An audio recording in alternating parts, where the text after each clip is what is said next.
Well, it seems as though every time you hear about the price of crude oil jumping up, the cost is immediately passed on to you at the gas pump. But what happens when the price of crude oil drops? Well, let's take a look. On July 11th, crude oil hit a record high of $147.27 per barrel. Now, if you have been watching the gas prices around the Spokane area, we peaked at roughly $4.19 a gallon. Some stations were a little more, some a little less. Well, since July 11th, the price of crude oil has dropped more than $28, closing at $119.17. Yet, the average gas price, $4.09. KXLY4's Tori Brunetti joins us now. Tori, you found a wide variety of prices a gallon of gas just today. Yeah, just give you an example of that. I'm on 3rd and Monroe, and as you can see, the Chevron is selling gas at $4.15 for a regular gallon, and then the Conoco has their gas at $4.19 for a regular gallon. Throughout Spokane, there seems to be about a 20-cent difference in the price of gas depending on where you buy, and that has us asking why. That pricing question is in every industry across the board. Gas station owners say there is a long list of factors that determine how they price their gas.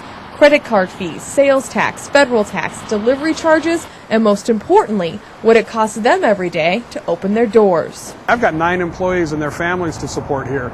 You know, they all need to make a fair and honest living, so we price it accordingly. Right now, gas prices are high and oil companies are profiting, but station owners say they're not reaping the benefits. Scott Thompson owns a Chevron on 3rd and Monroe. He says, if anything, it has cost them money.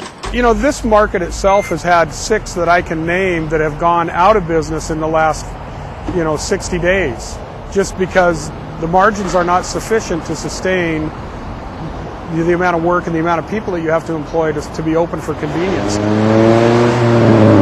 The price of fuel has forced people to look at alternative ways of transportation, cutting back on their trips to the gas station. We're seeing ridership up at the STA, and we're seeing people find alternatives to ride to work, to ride a bike. Maybe they're buying a scooter.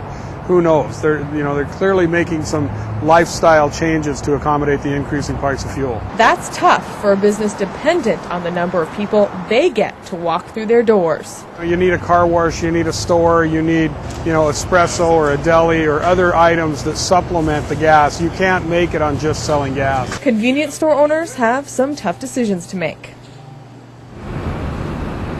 Well, one convenience store owner today told me that it cost him 23 cents every time he sells a gallon of gas, and he only makes 10 to 12 cents a gallon. So he's actually losing money. Another reason for the difference we see in gas prices is not every gas station owner buys their gas the same way, meaning some of them buy in advance a couple weeks ago. So today's prices in some areas are not actually based on the price of oil today.